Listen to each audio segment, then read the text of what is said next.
So I'm wearing autumnal colors specifically to support Halloween Ends. This could be a blood red. I don't know. It's sort of dried blood red. I'm scared. There's nothing to be scared of. Are you sure? How? I killed him. You can't kill the boogeyman. So John he's such an interesting guy. He's sort of a gentleman. He says darlin' a lot. He's from the South. My experience with him was that he was quiet and very focused on what he needed. You know, the movie was made very quickly. There wasn't a lot of hanging around. There wasn't a lot of talking. There was a lot of working. And I just remember his experience being very clear that he knew exactly what he needed to do and wanted. And you know, and it's very much what David Gordon Green also. David isn't a big chatter and, you know, he's a gentleman. He's from the South, but he also knows what he wants. The truth is, it was my first movie. I remember how much I loved being part of that group of young filmmakers. I had previously been in television where it was all older union crew. And this was like I think the oldest person on the crew was John Carpenter, and he was 30. So it was a bunch of young dudes and me, and they were playing Hey 19 by Steely Dan, and I was 19. You know what I mean? In that sense, it was just beautiful. It was youth and community, and that's what I remember.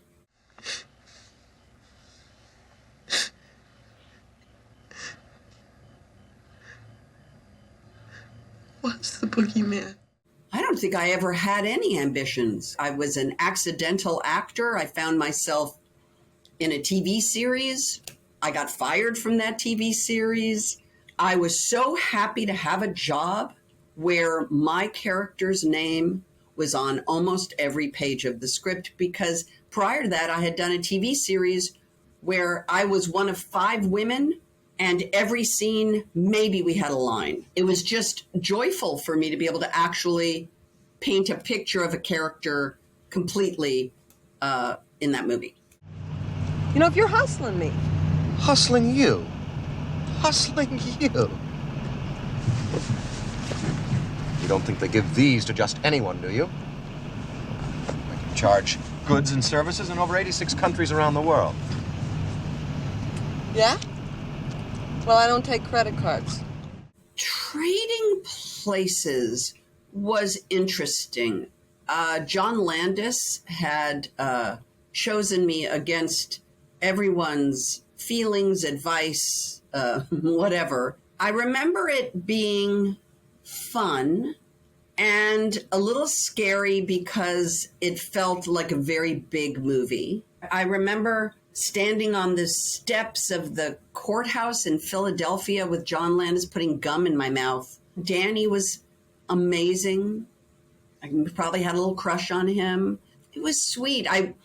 What I really remember about Trading Places is that I was living in Marlene Dietrich's apartment because I was dating at the time and was engaged at one point to her grandson, the late, great Michael Riva.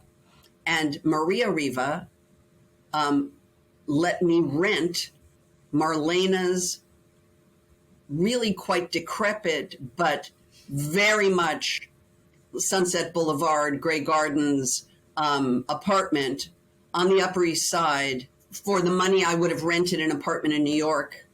And that's what I really remember, is that I was living in Marlene Dietrich's apartment in New York City.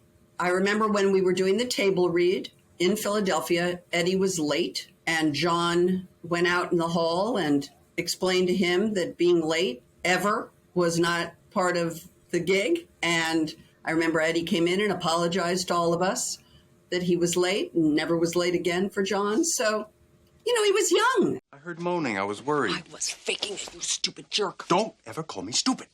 And I'm not jealous. Then leave. Okay. A nice place. So Fish Called Wanda was one of those moments where I was in Los Angeles and the phone rang, and a friend of mine named Ian Gordon said, hey, John Cleese would like to speak to you. Can I give him your number? And I just made an assumption that John wanted to really speak to me so he could meet my husband, because Spinal Tap had just come out, and I thought he, of course, would be interested in Chris. And John called me and said, I'm written a movie for you and me and Michael Palin and Kevin Kline, and we're going to make it next summer, and I'd like you to be in it, and I'm going to send it to you, blah, blah, blah. And the thing, of course, that is not sexy for, your viewership is that I was a young mom. I had a baby. Honestly, all I remember is how I felt every day leaving my daughter and going to work. I just cried on the way to work, cried on the way home, because I just felt like the conflict of a working mom, I was really feeling it.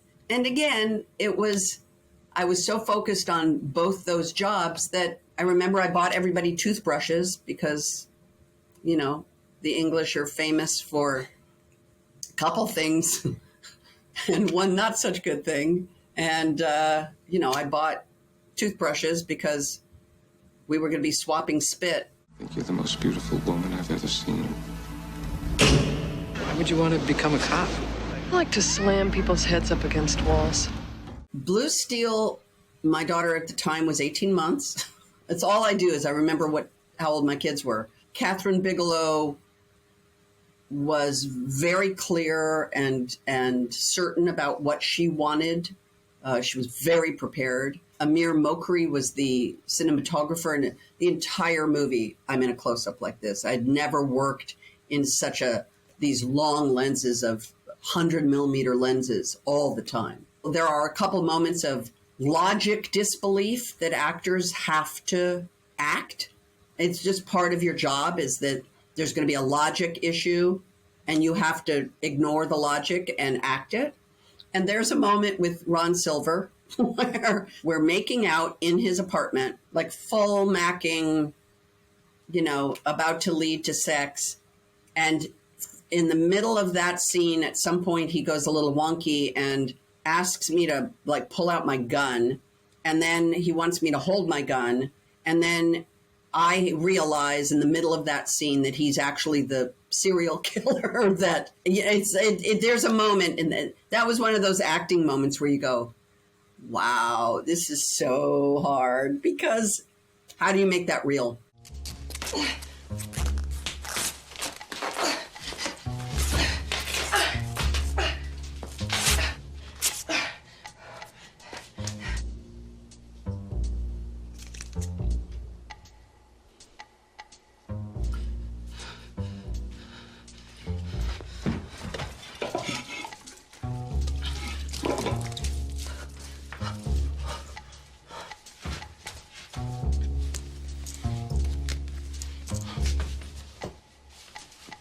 I was so happy shooting True Lies. The hardest part of True Lies, of course, is I had to leave my family. You have to remember, I'm an actor, but I'm a mom and a wife.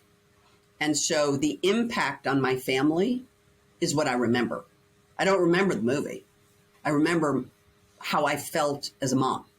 Honestly, I'm not being trying to get moms out there to be like, oh, isn't she wonderful? I like her so much. I'm telling you the absolute truth. It was difficult. What I really remember about True Lies was freedom. The freedom I felt that Jim gave me, the freedom to create something. Just very little intervention from him. I think he saw what I was doing and just was like, keep going. Go, go, go, go, go. More, more, more. I loved that feeling because it was really a new feeling for me, a real confidence. And I got to hang under a helicopter 3 days before my 35th birthday for the better part of an hour, if not more, at about 5 o'clock in the Florida Keys, going from base camp to the bridge and back, but while wired on a wire under a helicopter. There are those moments where you go, wow. I mean, I'm having a lot of wow moments. I had a wow moment flying here yesterday going wow. But that was a wow moment. My hair, it's gone. And what is this? What have you done to my ear? Mom, it's an earring. Take it out. Take it out right now. No, it looks cool. Oh, don't start with me. And those clothes are going back first thing tomorrow. Why? Everyone likes them. You look great. I look like Stevie Nicks.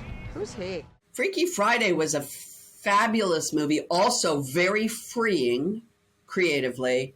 Another one where there was no time to think because there were two parts. It was a part I stepped into at the last minute.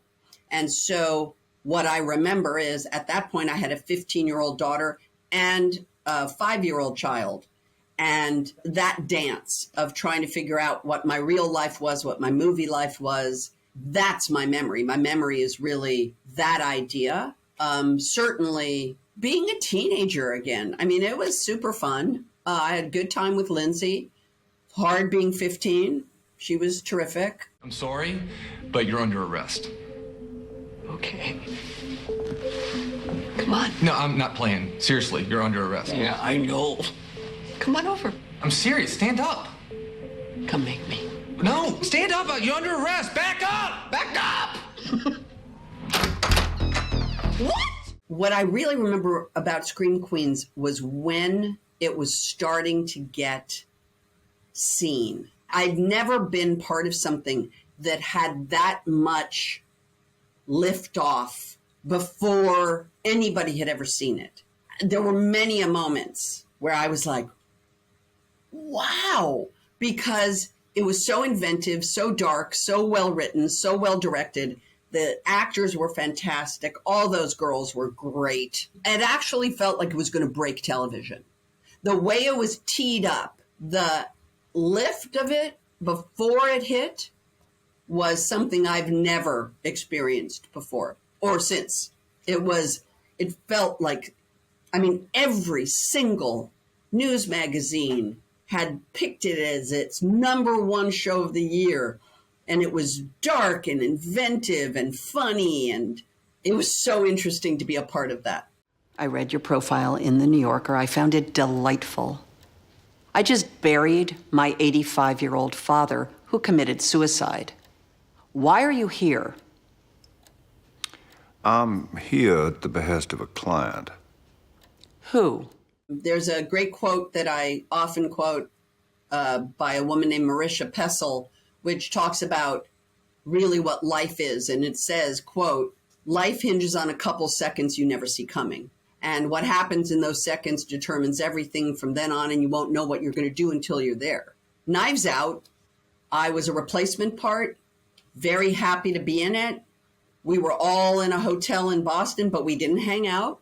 We were in that big house together. We hung out a little, but it wasn't like we were all going out you know what I mean? I was actually quite isolated. I was alone for a lot, and it was a very tough time. And then the movie came out, and it turned out to be this fantastic movie. I would never have known that the movie we were making was the movie that we made.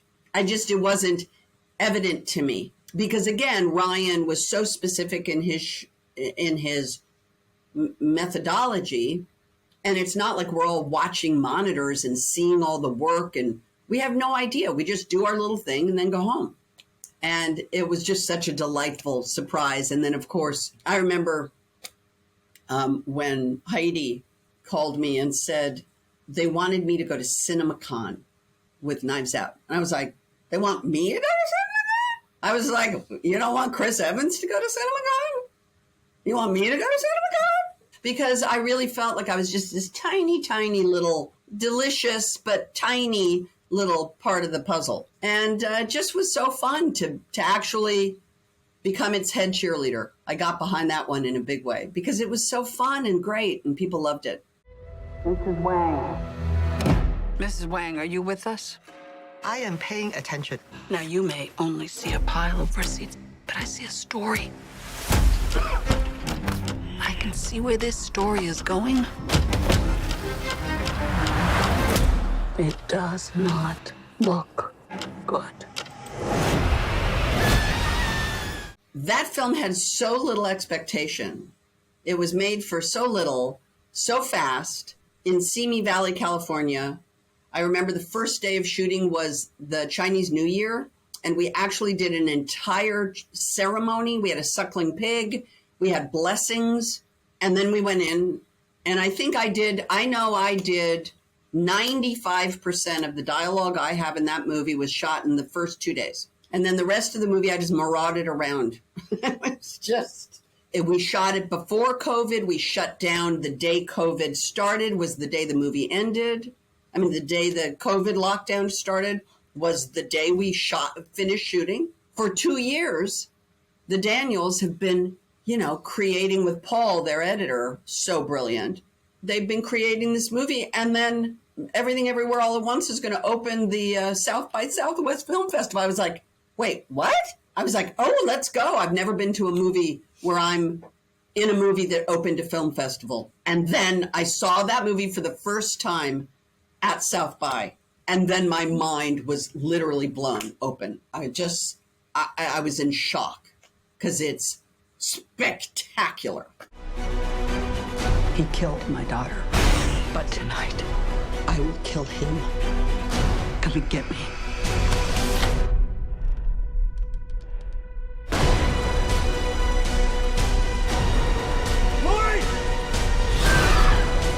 Maybe the only way he can die is if I die too. It all ends now.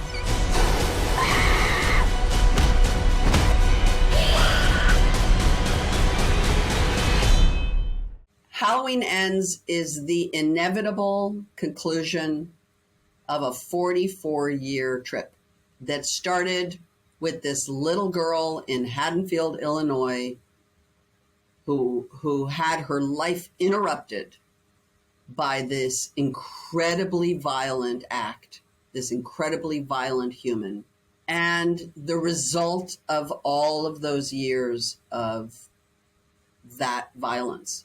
The audiences have watched these movies over the years where Laurie and Michael have, in all these various forms, come into contact with each other again. And here now we've created the final confrontation, that final battle between the final girl and her monster. It's incredible. And last days are incredibly emotional. They just are. You're saying goodbye to hundreds of people that you've gotten to know. For me, 3 movies, 5 years. The immediacy was saying goodbye to those people. The enormity was saying goodbye to Laurie and saying thank you to her and what she represented, which then I get to represent. That's the beauty. People think I'm strong because Laurie's strong. People think I'm brave because Laurie's brave.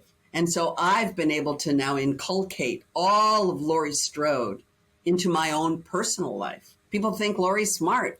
People think I'm smart now because of Laurie Strode. I feel like I've drafted off her all these years and I need to now cut her loose and let her live in the minds and hearts of the fans that have supported her. And I now get to go off and do my own thing.